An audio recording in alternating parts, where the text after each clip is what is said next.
Hey TYT Nation, at the request of Aaron at the Young Turks, I'm going to be doing a few more TYT Philosophy videos. At the request of YouTube viewers, I am wearing a headset now, so hopefully you can hear me a bit clearly.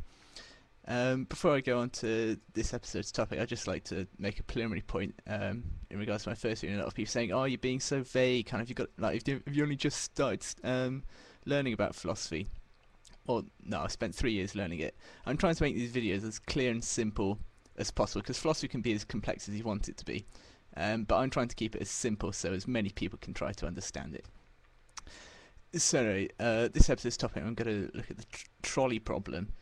So this is a thought experiment in that, imagine that you're standing on a bridge and you see a trolley hurtling down some railway tracks towards 5 people who are tied down to the end of the track. Now the only way to stop this trolley is to push some large weight in front of it, and that will halt the trolley in its tracks and save 5 people's lives. Now it just so happens that standing on the bridge with you is quite a heavy set man, a fat man.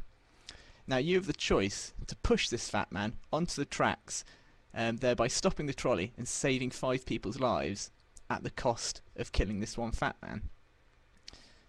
Now of course there are multiple different responses to this depending on your outlook. If you're utilitarian, you think, well, for the greater good, you've lost 1 life but you've saved 5.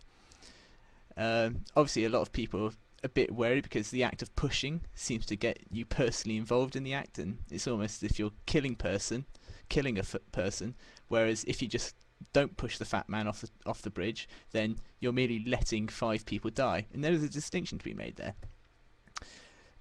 So another similar case that runs along the same lines, that imagine there's a surgeon in quite a small town, and he's got 5 transplant patients, all needing different organs. So one person's needing a heart, one person's needing a lung, one person's needing a liver.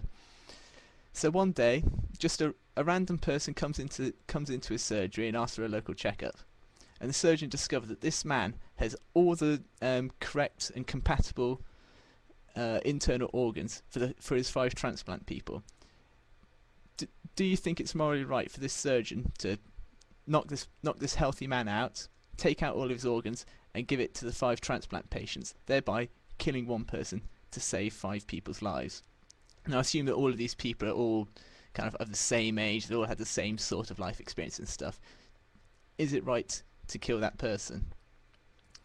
Now obviously this is quite a simple thought experiment, and there are many different variations of it, but I'd just like to see your thoughts in the comment section below about, well, specifically with the first case, would you push that fat man off? And don't say, yeah, he's a fat man so I'll do it anyway, it's ridiculous, but would you consider pushing that person off the bridge to save 5 people's lives? I'll leave you a quote from Heraclitus this episode, and it's the chain of wedlock is so heavy that it requires 2 people to carry, although sometimes it requires 3. Anyway, I've been Steven Buckley. You can follow me on Twitter at Steven JC Buckley, and this has been TYT Philosophy.